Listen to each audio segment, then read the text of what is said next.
nirasya sarva sandeham akikritya sudarshanam prakashita rahasyam tam bhajami gurumishwaram itam Shri Radhika prananatha pada sarojayo yena premanubhutyasha dattam tam Shri Gurum bhaje Shri Govinda Pararavinda Marupananya Bilashojitan Purna Prema Rasotsavo Jalamano Vritti Prasannananan Shashvad Krishna Kotha Mahamrita Payura Shomura Kelato Bande Bhagavatani Mananulavam Murdnani Patyakshito Nama Shri Guru Krishnaya Nirupadi Kripa Krite Ya Shri Chaitanya Rupa Bhuttanvan Prema Rasam Kalo Jayatam Surato Pangor Mama Mandamate Gati Matsarvasva Parambojo Radha Madana Mohano Adadana-strinam dantayir yacheham puna puna Srimad Rupa Parambojo Dhulisyam Janma Janmani Abhirapali Patiputra Kanta Dasya Bilashati Balashvavara Sri Rupa Chintamala Sapti Sangsto Matsvanta Durdanta Churastam Raganugami Bhajanola Samanasanam Shri Radhaya Sahasara Smaratam Brajendhum Shri Rupa Pada Kamala Shrita Cheta Samme Chittam Satam Marukari Yatupada Padme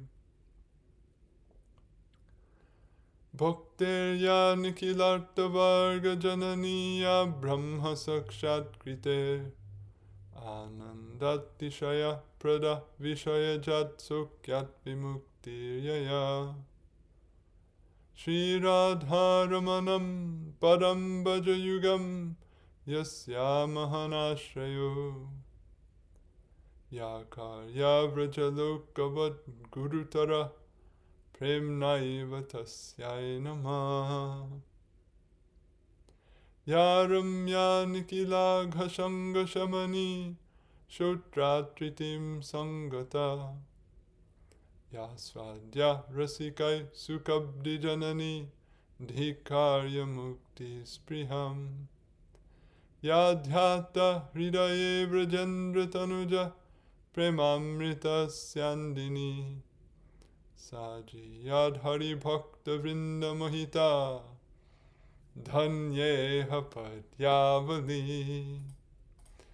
By the grace of Shri Kali Yuga Pavana, the Svabhajana Vibhajana, Prayojana Avatar, Prema Purushottam, Karuna, Mahasagar, Shri Gauranga Mahaprabhu, and his beloved Parshad, the crest jewel of Gaudiya Vaishnavacharyas, the fulfiller of his heart's desire on this earth, Sri Rupa Gosvami Prabhupada. Again, today we continue our discussion of Padyavali, and we're here in this section on Bhagavad-dharma-tattva, or the essential nature of Bhagavad-dharma. We're now in the second portion of the verse we're discussing on this subject, namely how the Guru is to be viewed as not a human being. So in what way is the Guru to be seen, and thus what will be the nature of the Guru, or the tattva of the Guru from this perspective? That is something we're bringing out in the course of this discussion. So in the last reading we looked at some of the statements in Srimad Bhagavatam that give advice about how the Guru is to be observed.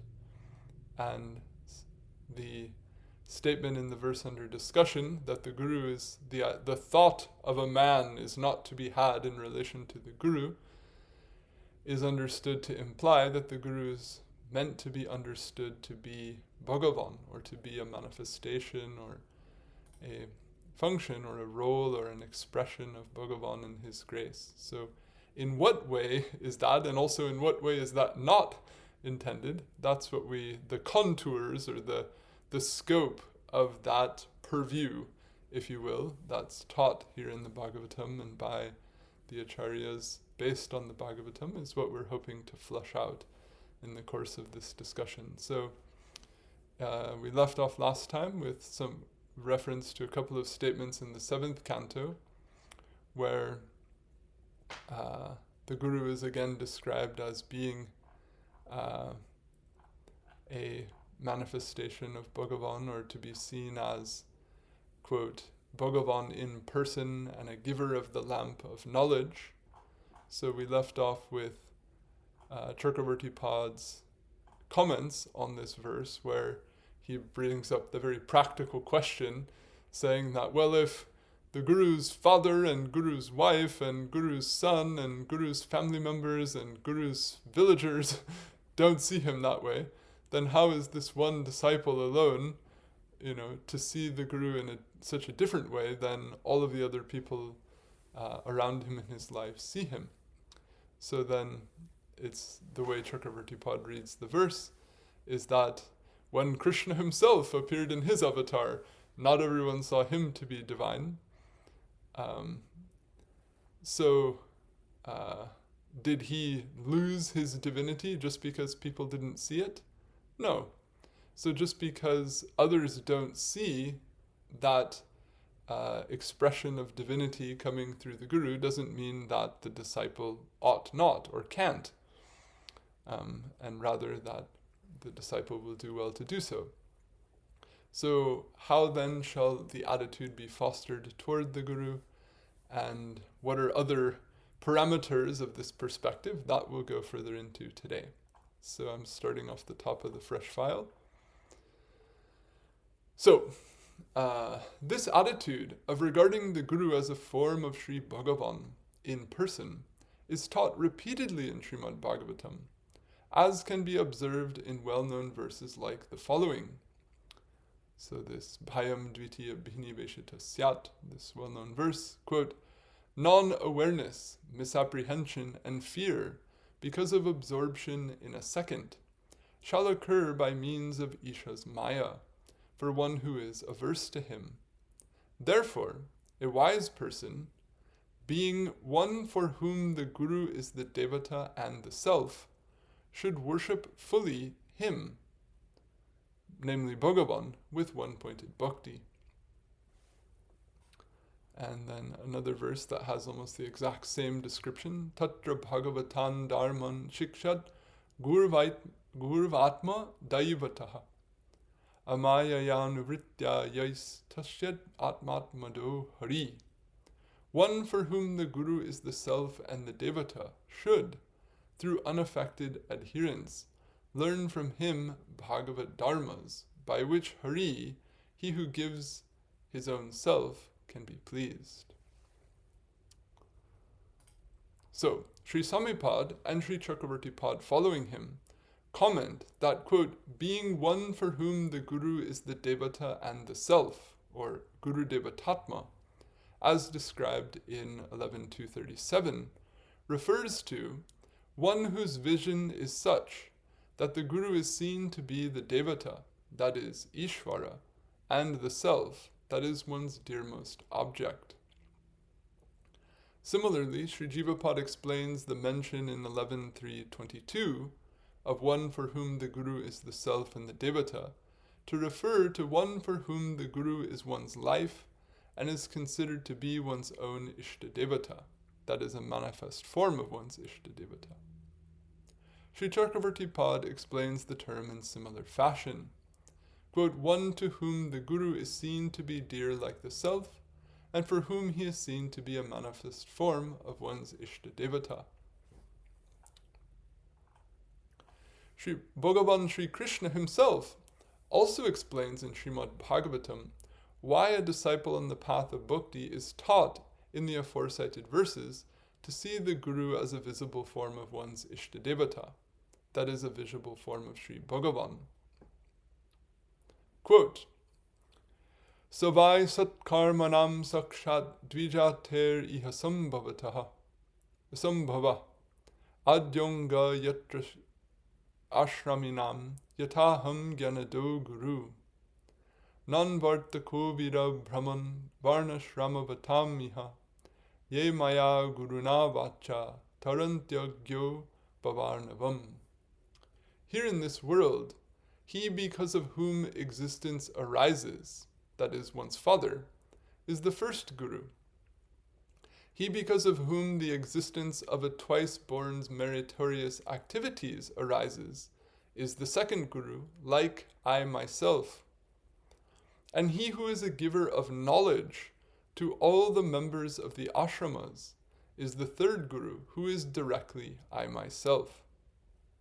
O Brahmana, certainly they among those adherent to Varna and Ashrama here are sagacious, who easily cross over the ocean of material existence by means of words from me, the Guru. So we'll look at the commentaries on this verse, where many points are brought out. So Samipad interprets it as follows. In this regard, to state the utmost worshipability of the Guru, who is a giver of knowledge of the self, Sri Krishna describes a person's three principal gurus. Savai, he speaks this verse. Here, that is in samsara, he because of whom existence, that is, mere birth, occurs, is the father, and so is the first guru, that is, worshipable person in someone's life. Then he describes the guru who is a giver of knowledge of karma. He because of whom the existence of the meritorious activities of a twice-born, that is, a virtuous person, arises is the giver of the Upanayana, the teacher of the Vedas. This is the meaning. He is the second guru and, quote, like I, meaning is Ishvara, and so is worshipable more so than even the first guru, namely one's father. Then he describes the guru who is a giver of knowledge of Brahman. He, however, who is a giver of knowledge even to all the members of the ashramas, is indeed directly I myself, specifically, and thus is worthy of the highest worship of all. Therefore, those who take shelter in me, so this is paraphrasing Krishna's statement, therefore, those who take shelter in me in the form of the Guru, the giver of knowledge of Brahman, cross over samsara, and cross over samsara are intelligent. Thus he says, Nanu.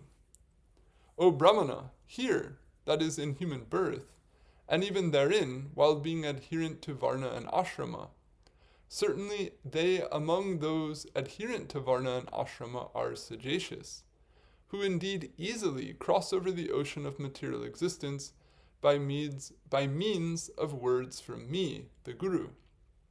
That is, by means just of the teaching from me, the teacher in the form of the Guru. Thus, it is stated that there is no greater worthy recipient of worship than the Guru, the giver of knowledge.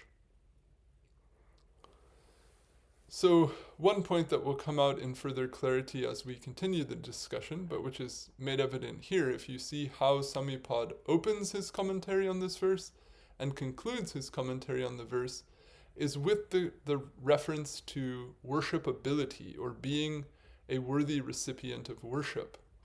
So in the practical sense, all of these statements that say the Guru is God, or Bhagavan is manifest as the Guru, the practical application of them, or the sort of blunt meaning, is that the Guru is worshipable in a special way.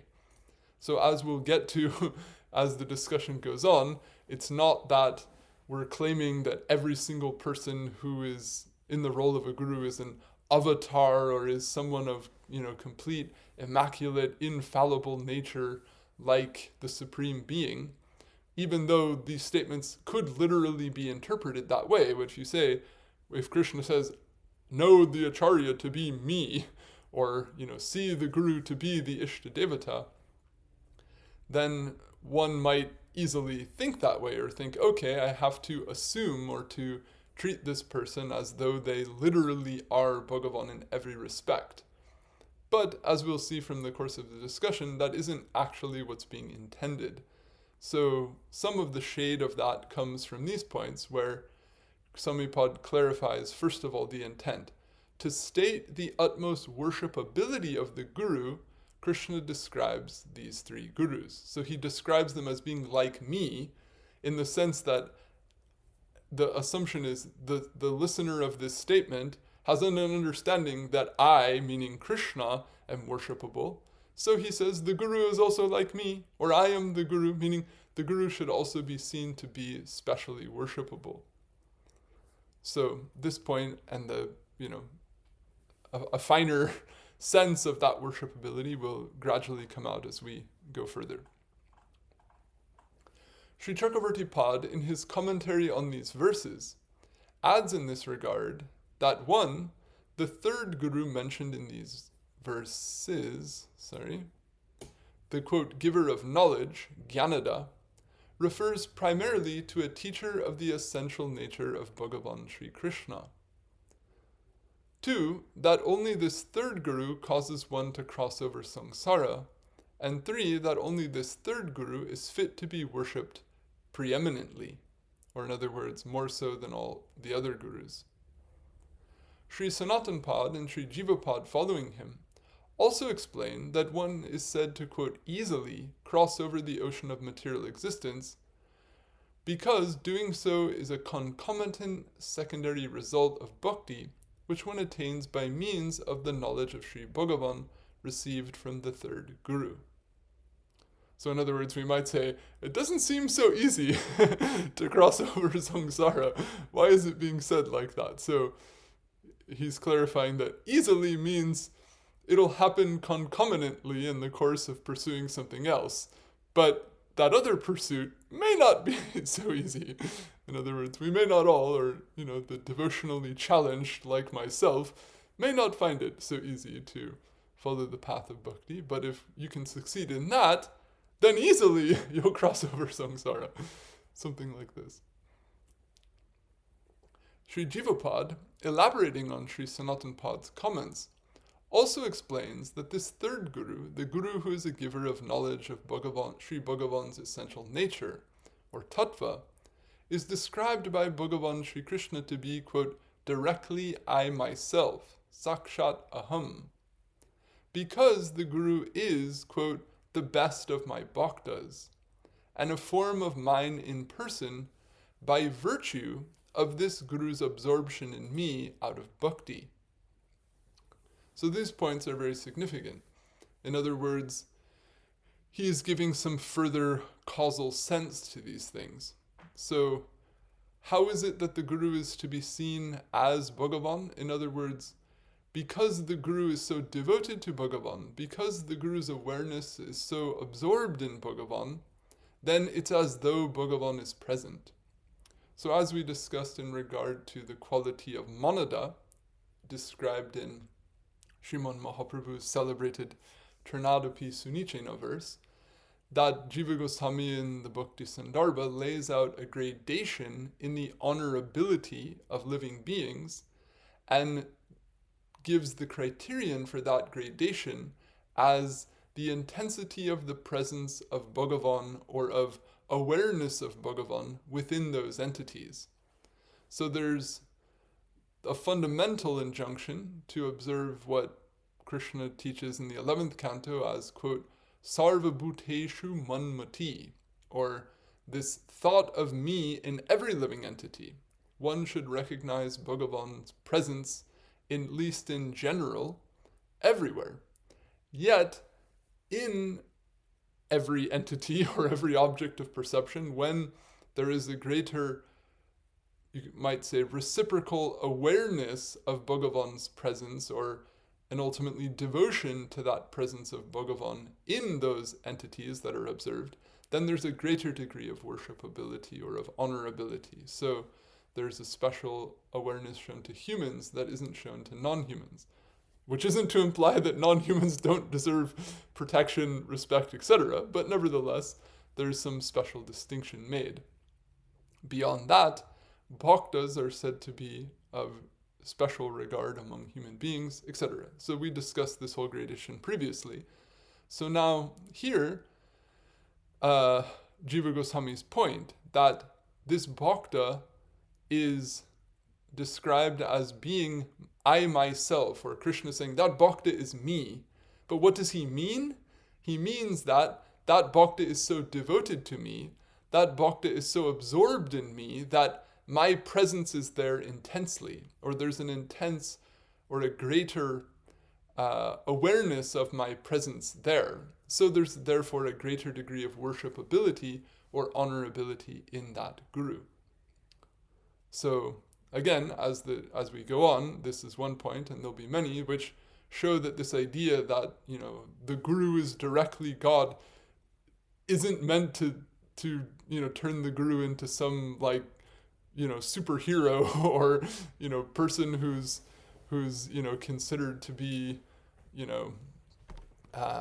infallible in every respect or these kind of things. Not that, a person isn't to be shown the greatest respect, but because, especially in modern society, there is such a proliferation of people taking this role, and there have been so many abuses of this role, I feel it's an important point to, as we look at these comments of the acharyas, show how there's actually checks and balances fully, laid into the system. Or if we actually study closely how this path and this culture, this tradition is meant to be practiced, there's full, text on the books, so to speak, to preclude a lot of these unfortunate circumstances that arise. So, but to have the privilege and the time and the capability to study all these things and understand the contours of the concepts and how they're meant to be applied is undoubtedly a matter of fortune and privilege, which not everyone has. So, therefore, things go on, but when they go on, we can understand that doesn't need to be then the tradition or the scriptural corpus isn't at fault for that, so to speak. In other words, you can't fault a law for something that's against the law happening when the law itself says it's not supposed to happen. In other words, it's not the law's fault that people break the law. So anyway, not to belabor the point or focus on the unfortunate side of things, but as we go on, I want to do a kind of grounded, dualistic, if you will, discussion of this, where we can walk away with a refreshed sense of meaning and richness and the beauty of having a guru and adoring the guru, but at the same time we can do that in a grounded and clear way that isn't based on fantasy or imagination or personality cult or these other kind of things. So we're aspiring for that balance. Okay, so thus, when the attitude of considering the guru to be merely a human being is censured in the verse under discussion, and it is taught in the aforecited verses to see the guru as a form of, quote, Bhagavan in person, that is, quote, directly Bhagavan himself, sakshat aham, the intended practice is not that one should literally see and treat the guru exactly as if he were Bhagavan himself in every respect. Rather, the intended practice is to see that there is a qualified and specific understanding of a partial non-difference between the guru and Bhagavan that coexists along with differences between them. One such aspect of non-difference is recognized on the basis of the underlying principle that the supreme entity or paratattva is inherently and eternally possessed of self-manifestness, or this quality of being of swaprakashata. That is, it is only when the supreme entity self-manifests a certain aspect of himself be it the most excellent aspect of all, or any other aspect of himself, to a subordinate part of himself, that part can have direct experience of that aspect of him. So the sun is seen by its own light, not by simply the power of our eyes. So Bhagavan, the Supreme Reality, is made known in and of itself by its own agency. That agency is the Guru. So this point will become clear. Sri Sanatana Pad affirms this in Brihad Bhagavad-dharma-tattva through his explanation of a statement in this regard made by Bhagavan himself to Gopakumar, where he says, quote, Svayam eva aham sa jayantakyas tava gurur upadeshta abhavam ato bhagavad kripayaiva bhagavad praptir iti gyayam. I myself specifically became your guru, that is teacher, named Jayanta. Thus, it is to be understood that attainment of Bhagavan occurs solely by the grace of Bhagavan. So, Sanatana Gosvami is writing the Brihad Bhagavad-dharma-tattva. He, so to speak, has Bhagavan say to Gopakumar that I became your guru. But what does he want readers to understand from that? What is the principle that statement is meant to convey? The principle is that the attainment of Bhagavan occurs by the grace of Bhagavan. This is the concept. This is the tattva, if you will. And then the animation or the enactment or the manifestation of the tattva is in the form of Krishna utilizing the agency of this bhakta named Jayanta to convey the teaching, the beauty, the bhakti, etc. of himself to this recipient. Sri Jiva Pad similarly affirms this in his Priti Sandarbha, with citations from the Sri Narayana Adhyatma and Kathopanishad. Oh, sorry, it looks like I'm missing I'm missing the Mool text here. I'll have to paste that in. Or is it under this one? Oh no, it's also there. Sorry, I just put the both at the end. So it says, Nitya Vaktopi Bhagavan Ikshate Nija Shaktitaha Tamrite Pundarikaksham Kapashye Tam Prabhum. So although Bhagavan is eternally unmanifest, that is beyond the range of perception possessed by his inherent subparts, namely the jivas, he can be seen by means of his own potency. That is, he can reveal himself to a jiva by means of his Sarup Shakti. Without that act of self-revelation being made by Sri Bhagavan, who can see the unlimited Lord of Lotus Eyes? No one. So Bhagavan is unmanifest, but he can make himself manifest. And similarly in the Kathopanishad, there's a well-known statement, Yam me vaisha vrinute tena labhyas, tasyaisha atma vivrinute tanum swam. He is attainable, that is able to be directly perceived, only by one whom he chooses. To him who is so chosen, the Atma reveals his own form. So then, when someone is chosen, and, quote, the Supreme Self reveals his own form, then the agent or the means or the transmitter by which that takes place, that is then, so, quote, the Guru. During his avatars, Sri Bhagavan personally teaches the world sufficient knowledge of his essential nature and the path that leads to direct realization of him, that is the path of bhakti. And he also reveals such knowledge in the hearts of exalted bhaktas of himself, like Sri Narada, Sri Vyasadeva, and Sri Shukadev. This knowledge is recorded in the Shastras, the foremost of which is Srimad Bhagavatam. Sri Bhagavan also manifests himself in the form of worshipable deities and in the form of his own name.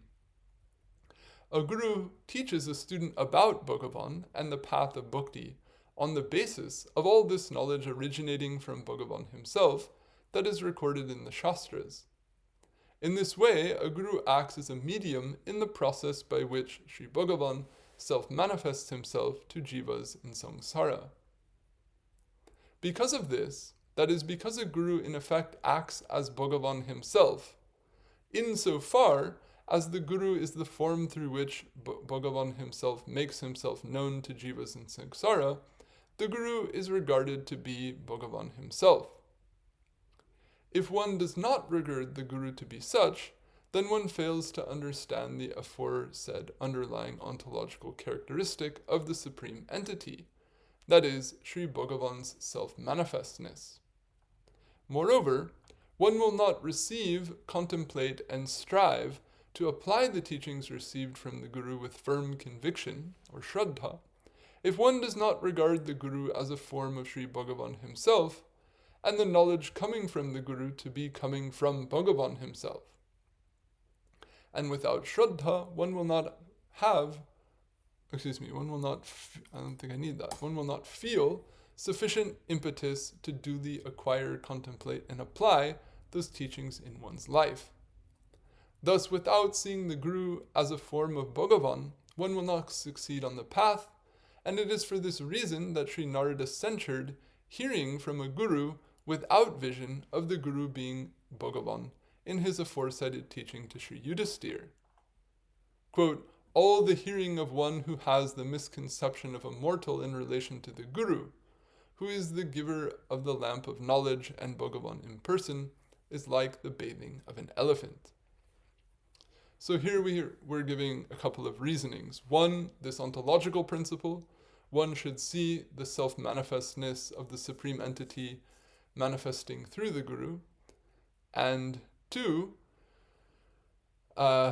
if one doesn't have recognition of that function or that transmission taking place and doesn't have conviction in that agency coming through the person, then one won't take seriously what they've heard. One won't actually aspire to follow it. As those who struggle on the path of devotion experience, if you don't have at least deep conviction in the value of doing it, then you may not do it very well, or you may not go very far down the path. So having a strength of conviction in it is what makes you eligible or capable of actually following the path. Hence, shraddha is the adhikar for the path of bhakti, something we've discussed at length in the prakaran on that in the Chaitanya Charitamrita's Sanatana Shiksha. So, because shraddha is essential to success, and one won't really regard the Guru with shraddha if one doesn't see him as having divine agency, or as seeing the agency of Bhagavan working through him or her, whatever the case may be, then there won't be that necessary impetus to progress on the path. So therefore, here it's saying, if you don't have that conviction, if you don't have that perspective that leads to that conviction, then whatever you study, whatever you hear, it's just going to go in vain, because you're not going to practice it appropriately. This is then the import of this statement in the Bhagavatam. Okay.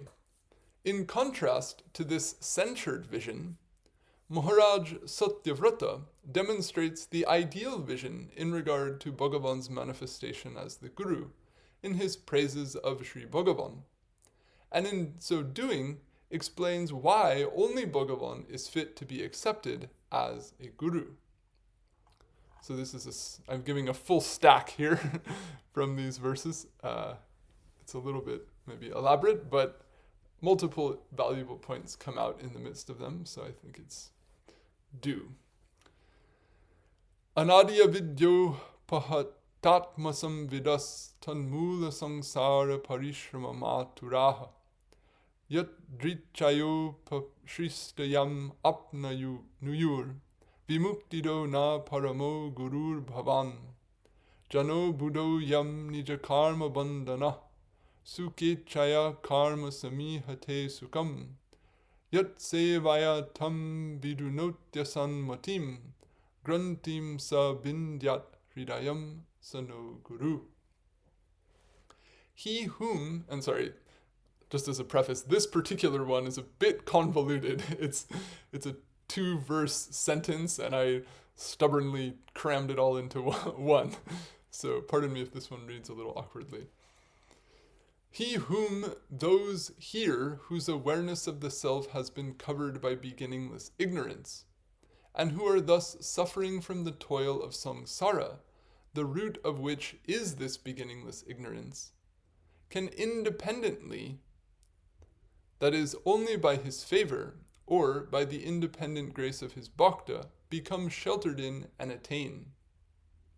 He who is the bestower of ultimate liberation and our supreme Guru, you, he who by means of whose service, that is, by means of bestowing service to himself, dispels the unrighteous mentality of these unknowing persons like ourselves, bound by their own karma, who perform karma which is ultimately dissatisfying, out of desire for the attainment of satisfaction, are thus our Guru, by so dispelling our unrighteous mentality, and able to sever the knot in our hearts, that is, the ignorance situated therein. So he's praising Bhagavan. So he's saying that Bhagavan is he whom those who are stuck in anadya vidya can become sheltered in and ultimately attain. Bhagavan is the bestower of liberation from samsara, so he ultimately is the Guru. He is the supreme Guru, or the ultimate Guru, or you could say the actual Guru, who, all Gurus of the world being agents of him, so to speak. And how is it that he does this? He bestows service to himself, which frees people from their karma. So he is the Guru who removes the ignorance in our hearts. Then he says, Yat sevayagner iva rudrarodanam puman bija hyan malamatmanastama bhajettavarnam nija esha so vyayo bhuyatsa isha paramo guror guru. He by means of whose service a person can relinquish the taint of darkness, that is ignorance within themselves, that is within the mind, and realize their own form, their essential nature, just like gold can do so by means of fire. May he, the imperishable Isha, be our Guru, since he is the supreme Guru, that is the greatest of all persons who perform the function of a teacher.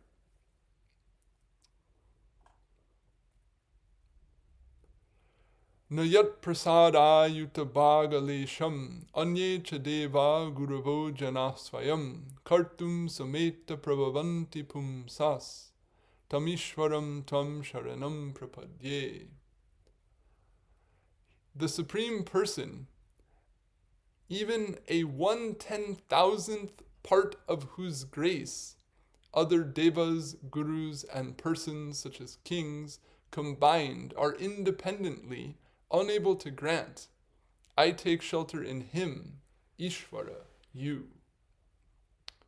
So this is, again, he's offering praises to Bhagavan and saying, but he's mentioning here gurus, be they teachers or elders, how, in the conventional ways the word is interpreted.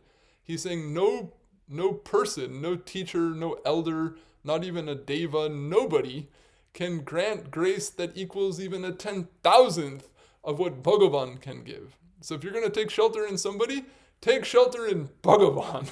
If you're going to learn what is bhakti, learn it from the object of bhakti himself, of Bhagavan. If you want to please Bhagavan, find out from him how to do so. If there's anything to fundamentally take shelter in, it's Bhagavan himself, the ultimate shelterer. This point he's bringing out here. Then, achakshur andasya yatha grani kritas tata janasya vidusho buddho guru tam arkadrik sarvadrisham samikshano vrito gurur na swagatim puputsatam. As an eyeless person, a blind person, is made a leader of a blind person, by a blind person who doesn't realize that they are accepting another blind person as a leader. So an ignorant person is made a leader of an unknowing person, by the unknowing person who fails to recognize that the person whom they have accepted as a guru is actually ignorant. Thus, you, whose knowledge is illuminating like the sun, and who are the illuminator of all knowledges, are accepted by us as the guru of we who are desirous of understanding your own path. That is the best path for our true selves, namely bhakti. So he's saying, let us not take shelter in the self-appointed gurus of the world, or the people who just claim from their own state of ignorance that they have some great solution or some great thing in the world. If we're going to seek knowledge, if we're going to seek guidance, then let us seek it from the ultimate possible infallible source that we could seek it from, the Supreme Entity himself. We want to accept that Supreme Entity as our Guru, not anybody else. Why would you go to someone fallible when you could go to someone infallible? Why would you go to someone with limited knowledge when you could go to someone with unlimited knowledge? Why would you go, to, a small puddle when you could go to the ocean? Why would you settle for something flawed and limited when you could get something perfect and unlimited?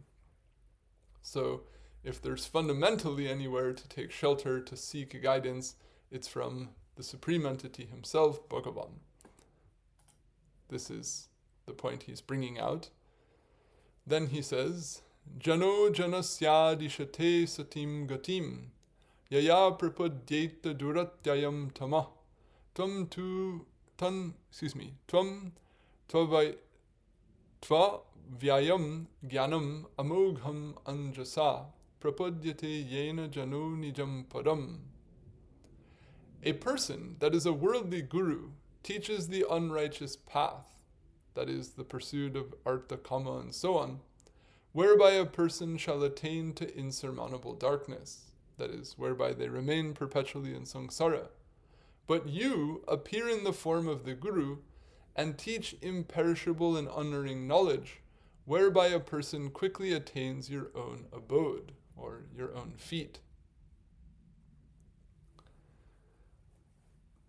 So here he's acknowledging that there may be persons in the world who teach, people how to achieve worldly aims, but then there is also Bhagavan's manifestation, or the manifestation of Bhagavan's agency into a teacher who can guide one and give one knowledge that's actually being imparted by Bhagavan himself, or that's coming from a source that's inerring and imperishable and so forth.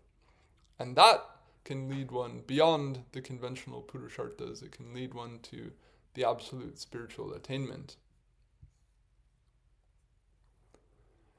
So tvam sarvalokasya suhrit priyeshvaro hyatma gurur jnanam abhishta siddhi tatapi loko nabhavantam dhīr janati santam hridi baddha kama. You, meaning Bhagavan, you are the friend, beloved, Ishvara, self, Guru, knowledge, and desired attainment of all people. Still, a person of blind mind, bound by desire at heart, does not recognize you as a sadhu. That is, does not recognize that you come in the form of a sadhu to guide them. That is, that you are the Guru who guides them on the path to ultimate well-being. So, Bhagavan is the goal, Bhagavan is the means, Bhagavan is the teacher. This is, the sammukhyata, or the attentiveness, the awareness of Bhagavan that is meant to pervade the whole of one's understanding. That I come to Bhagavan from a means brought by Bhagavan. I come to Bhagavan, from a place that is actually Bhagavan. I come to him in his most, or I aspire to come to him in his most wonderful form, and the means that's bringing me there, the knowledge that's instrumental in that, all of this I can conceive as you. Just as we referred to, and will come in more detail ahead, this, when Uddhava praises Bhagavan for this inner and external form that he comes to grace people, it's shown that both the knowledge he teaches and the psychological capacity to grasp that knowledge, both of these things are provided by him. So to have the right perspective is to see the agency of Bhagavan everywhere, to see it, fundamental to everything, that the capacity I even have to think, to reflect, to understand anything, that's being provided by Bhagavan. The knowledge that comes to me about him, that's being provided by Bhagavan. The person who teaches me that knowledge, that's also being provided by Bhagavan. The destination that I reach as a result of that, or the state of mind I enter as a result of that, that's also a blessing of Bhagavan. So why not see his graciousness or his higher agency pervading all of these things? Rather, one is advised to do so. That to take shelter in Bhagavan, to see Bhagavan, all throughout, this is, both the way and the goal, so to speak. So, lastly, he says, Tam tvam aham deva varam varenyam prapadya isha pratibodhanaya chidyartha dipar bhagavan vacho bhīr grantin hridayan vivrinu swamukha. I take shelter in him, you, the best of the devas, the supreme Isha, for the purpose of awakening, by means of your teaching from my sleep on the bed of samsara. Chakravarti Pāda always likes to elaborate the metaphor. O Bhagavan, please cut the knots in my heart with your words that are illuminating of the supreme object. Please reveal your own abode, that is, please teach me the path that leads to attainment of it. So, in these praises, Maharaj Satyavrata describes how actually no one other than Sri Bhagavan can truly benefit a jiva bound in beginningless ignorance, and that Sri Bhagavan brings about the highest benefit for such jivas by guiding them in the form of the Guru who teaches them about the path of bhakti.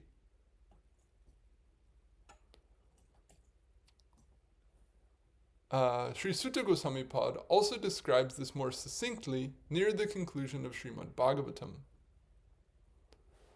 So, kasmai yena vibhasito yam atulo jnana pradipa pura tadrupena chanaradaya munaye krishnaya tadrupina yogindraya taratmana tabhagavat rataya karunyatas tatshudam vimalam vishokam amritam satyam param dhimahi.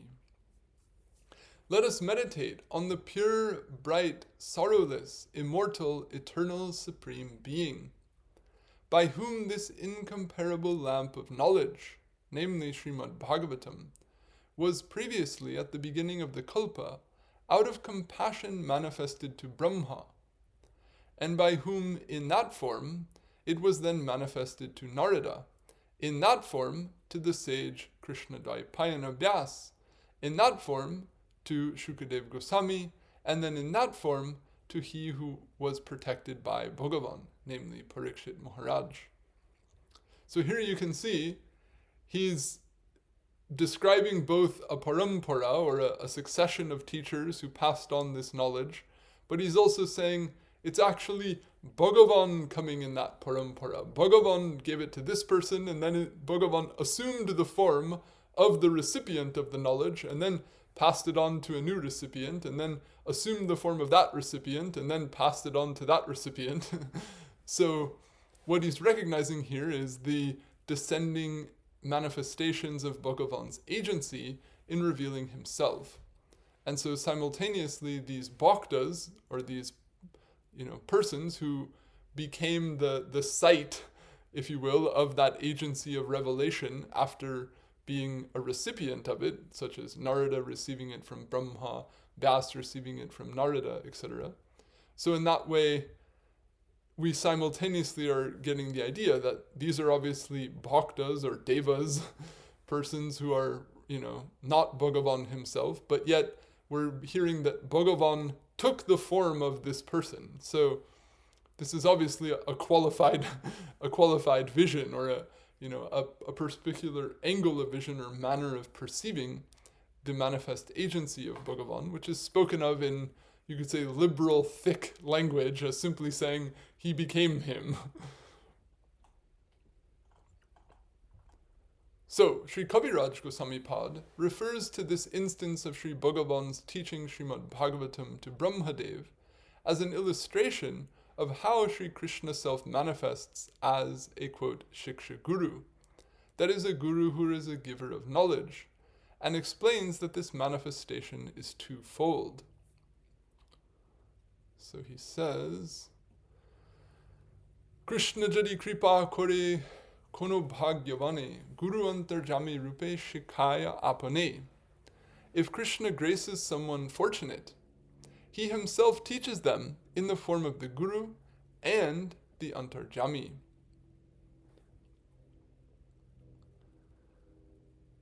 Shiksha guru ke tajani Krishna raswarup antarjami bhakta shrestha e dui rup. We know certainly the Shiksha Guru to be a self-same form of Krishna, the inner regulator, the Antarjami Paramatma, and the best of Bhaktas. These two forms of the Shiksha Guru we know to be self-same forms of Krishna.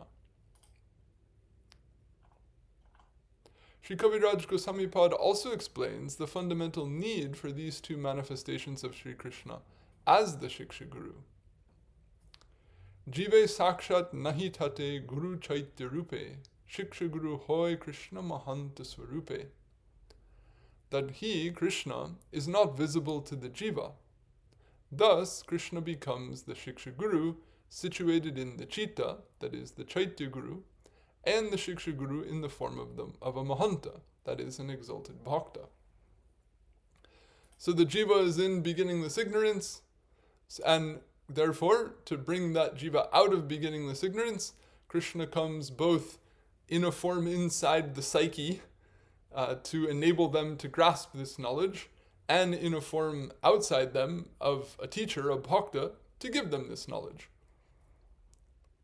To evidence Sri Krishna's manifestation in these two forms, Sri Kaviraj Goswami Pad cites a statement of Sri Uddhava to Bhagavan Sri Krishna, which was cited earlier in the aforecited commentary of Sri Sanatana Pad on the concluding verse of his Brihad Bhagavatamrita. So I'm coming back to this because this is, you can say, a core point that Sanatana Pad ends the entire Brihad Bhagavatamritam on.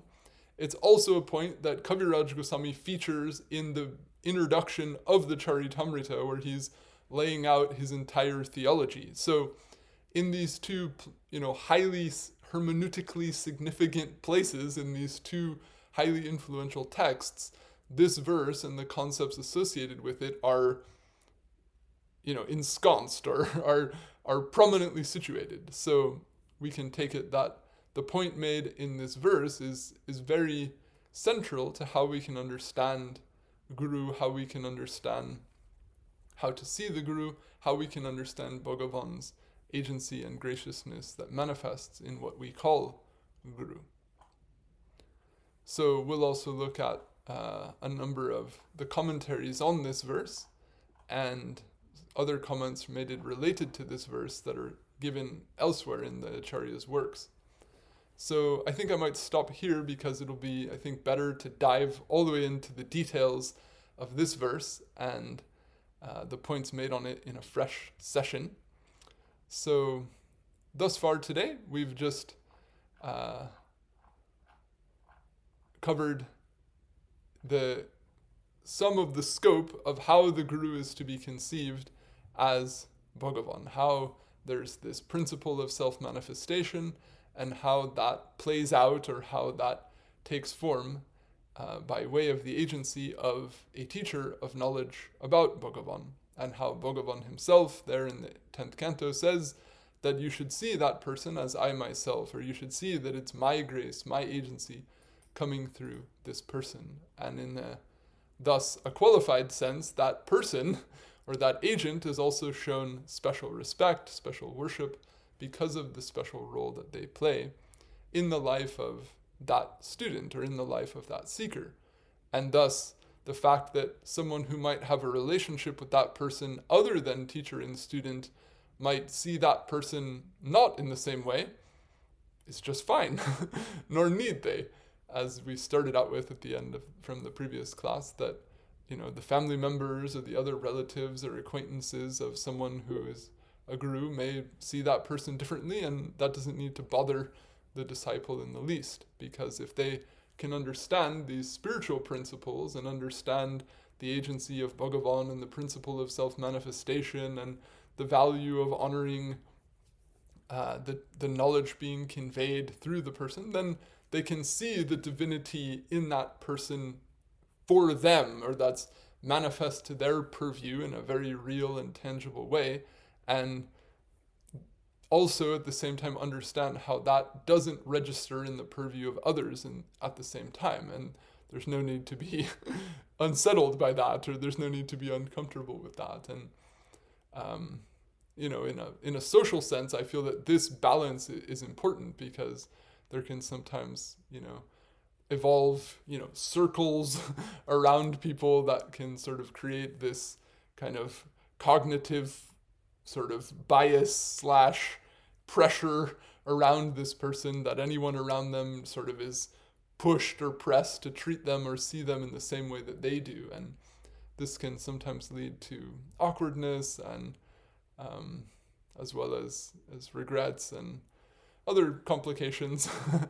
So, if people can have this kind of mature, or what I would consider a mature and educated way of perceiving things, then they're less reliant on some kind of, cooked up social atmosphere, or some sort of, be sort of getting carried away with vibes and things like this, and starting to, project a whole bunch of their own desires and fantasies onto this person, and kind of put them up in some imaginary cloud in their mind and all of this.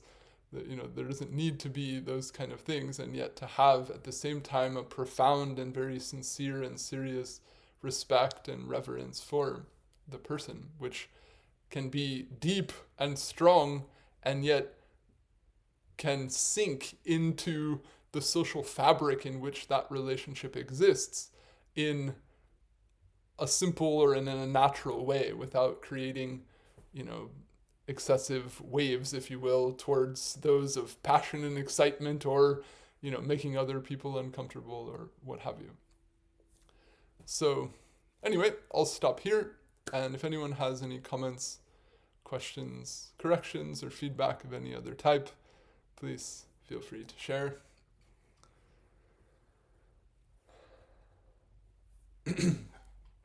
Yes, I see a hand. Yes, so it just comes to mind is what Sri Babaji was saying. The guru is a loving affair, guru and disciple is a loving affair, and this maybe this will solidify the concept of being over idealistic about the personality of guru. If actually the relationship is based on actually love. Not just respect, but love is there, mixed with respect. But also I'm thinking just for myself, like, is it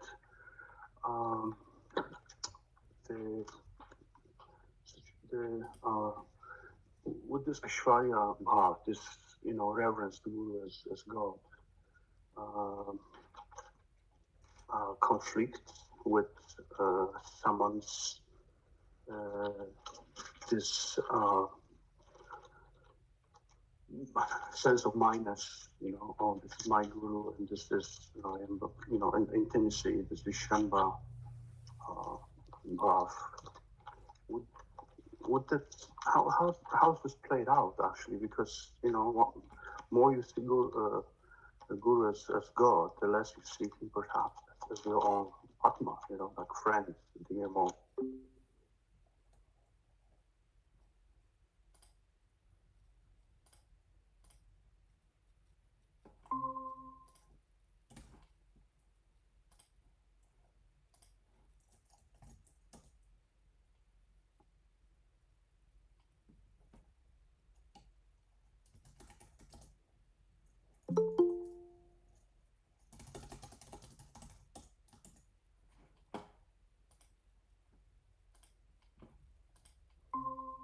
Sorry about that. The line dropped there. You were giving the contrast between devata and atma.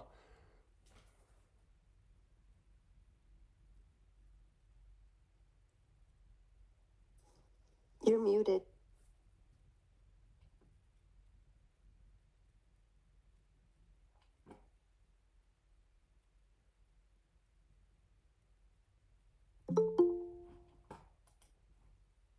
I was muted, I think. Okay, now I hear you. Okay, right. So this contrast between Aishwarya and Vishramba, intimacy and friendship with Guru, or seeing Guru as like a loving affair, as opposed to seeing him as God.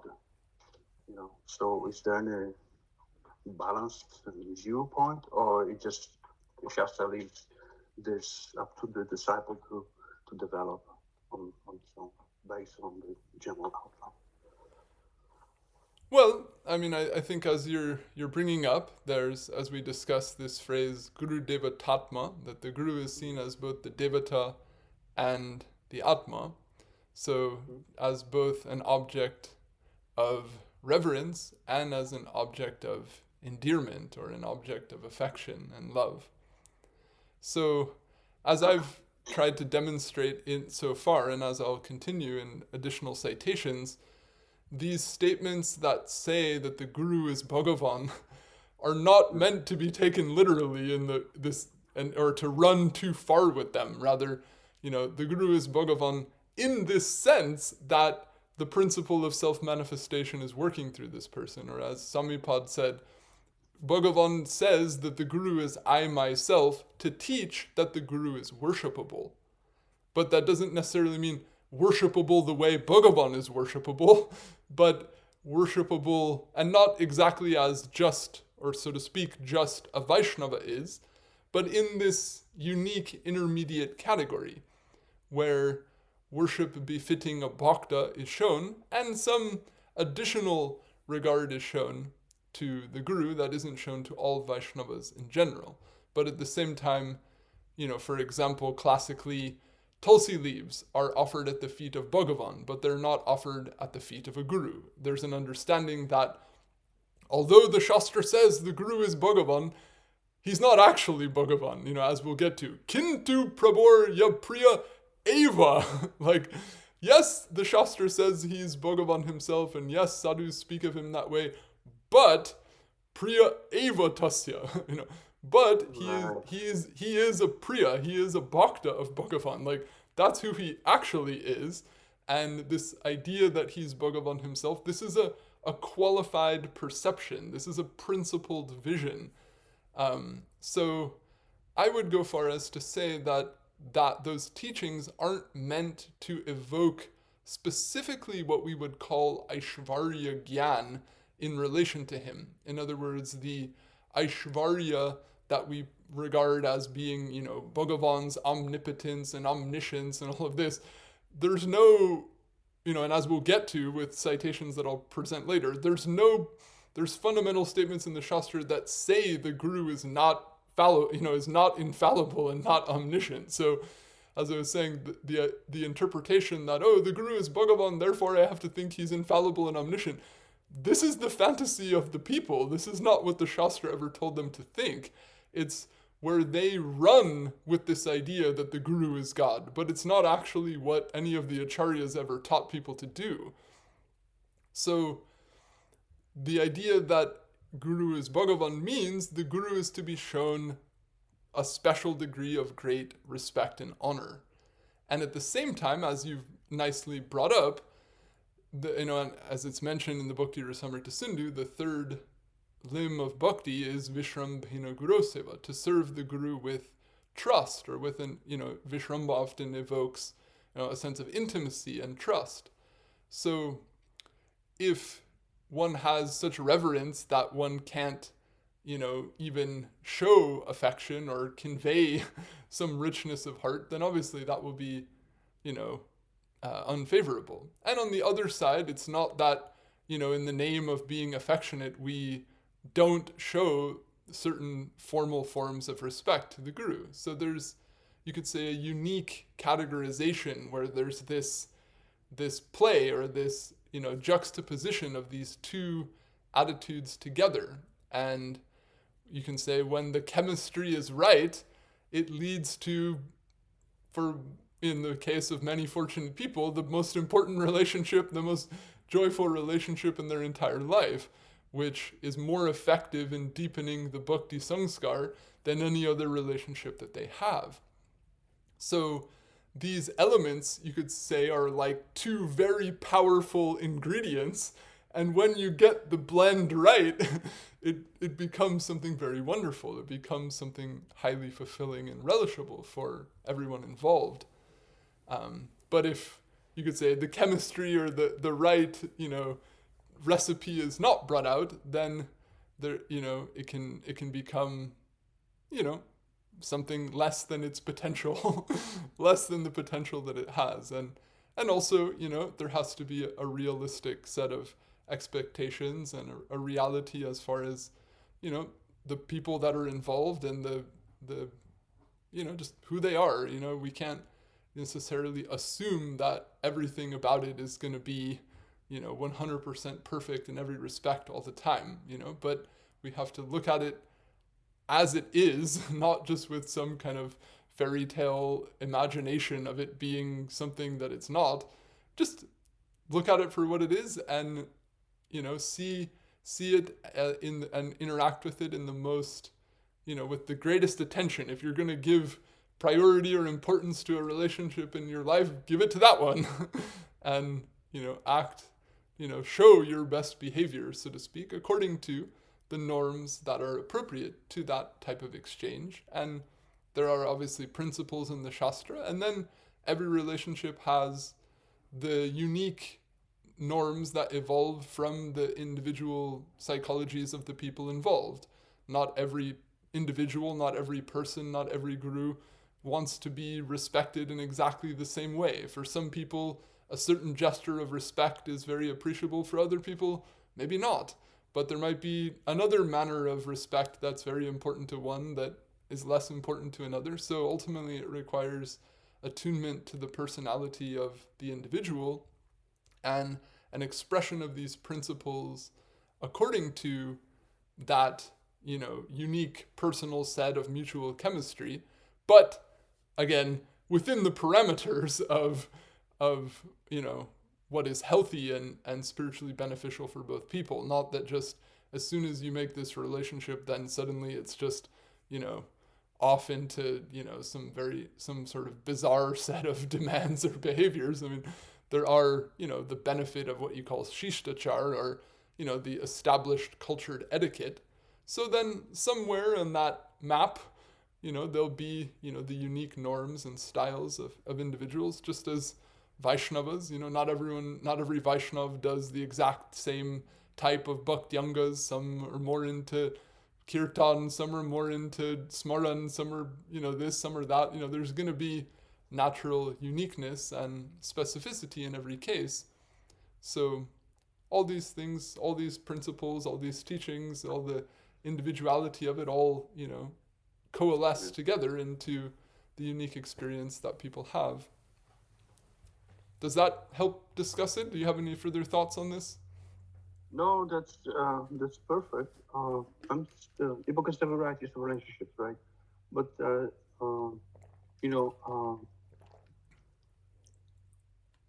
comes to everything comes to the point of a personal relationship, is it not? Sorry, I missed the last point. It comes to what? Okay. Sorry? To a personal relationship, really, because this individual quality of a bhakta and the psychology of a bhakta, it may determine different type of relationship. Bhakta may be, for example, inspired by, greatness of the guru, but may not be able to, I'm talking about chemistry, and I can see that this chemistry may not always be there.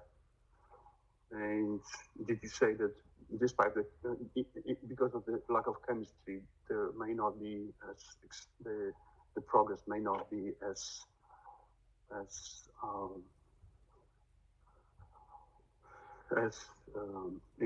substantial. as in the case if there is chemistry. So I'm just wondering if there is any. Just one because just if you just open up to that discussion, because everything might be dependent on personal relationship, right?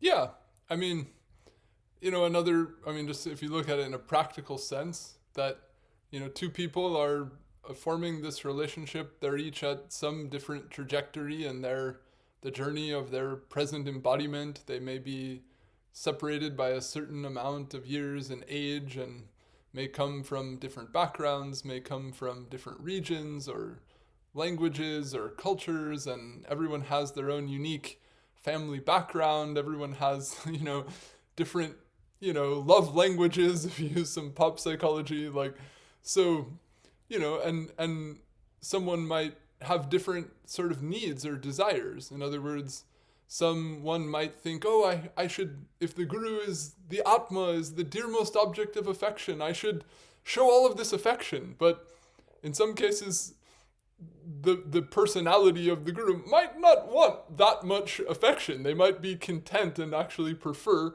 a bit more formality or a bit more distance and respect. That may be the case, in some situations, and the opposite may also be true. So, one has to so to speak, tune in to the reality of the situation, the relationship that one has, and then calibrate one's level of engagement and calibrate one's manner of behavior in a way that seems to fit right, and that seems to lead to the best mutual enrichment possible for everyone involved. And that will be unique to every individual situation. So, as far as possible, but at the same time, we see so many cases of, say, someone in their youth coming to a guru who's in the very late stage of their life. Many cases there isn't that much opportunity to have all that much intimate interaction or to converse at a level when one has all that much ability to really understand the subtleties of what's being discussed. So we also don't want to say that, everything rides on that. In other words, according to the sincerity, according to the pursuit of the individual, Bhagavan will continue to grace that aspirant. The Guru is one of many of these forms, right? The name, the deity, the shastra, the Guru, everything. Bhagavan is just showering all of this grace upon people, and, the Guru is, you could say, the principle, or certainly a preeminent vessel in that. But as you see in the lives of many Mahatmas in the history of our Sampradaya, some of them, lived happily for 40 years with their Guru every day, and some of them met their Guru a couple of times, and that was it. There's huge variation and extremes in the different journeys and the different experiences that people have. So there isn't, one fixed narrative or storyline or one way that it has to be, so to speak. But as it unfolds, as everyone hopes for the best, everyone wants, good for everyone, and whatever will be, will be. So what will be the success factor because of the varieties of situations? What's the common success factor in this kind of relationship? I would just leave that up to why does destiny bring lovers together and then again cause them to part? Why does destiny bring so and so to someone at some time? That for me, that's there's just the unlimited churning of the infinite reality. All the different factors and dynamics, a million variables all in flux together, producing the ins and outs of all the moment-to-moment experiences that we have. Who can say, how we come to meet who, where, when, why, in what way, in what mood, at what time, under what context. For me, it's just all wonderful, ultimately, how it all comes out in an unpredictable way. Yeah, I understand. But yeah, what would be like, despite of all the situations that people may be placed in, it seems like that some may have more fortune to succeed because of their proximity or commitment, and some may not because of the distance, language, culture, and their relationship is not solidified. But there must be some factor. The two of them, in two different cases, one may be, more successful in progress than the other, but not necessarily because of that specific relationship. The proximity or not proximity. Is there any like specific thing that calibrates the attunement of progress of the disciple? I mean, one side of it is, what the Bhagavatam speaks of as yadricha or yadrichaya, the person comes into sadhu sangha. So, it's just comes of its own accord. That's one side of things. You also have the two fingers principle from the Dambandhan Lila, the grace of Bhagavan and the effort of the Bhakta. And, the Bhagavan gives himself when these two meet, so to speak. So the effort of making the best of whatever one has certainly improves one's chances and compounds over lifetimes, So, the effort of the person is obviously influential on some point in their multi-life trajectory for certain. And then, at the same time, it's yadricha. It's just coming of its own accord. It's, it's not Bhagavan's direct arrangement. It's when and where one bhakta gets what inspiration. It's a wonderful, unpredictable unfolding. That's mostly in the hands of Shishya, is it not? To progress. Yeah, I mean, Rupa Goswami, right? Bhagya. Like, we hear, Kono Bhagyavan Jeev, the Shraddha comes by Bhagya. So, Bhagya is there, and our effort is definitely shapes that on the long term. So, we can work with what we have. In other words, we can't force fortune to come to us, but we can make the best of whatever has come to us, and that'll be good. Right. Thank you so much. Thank you.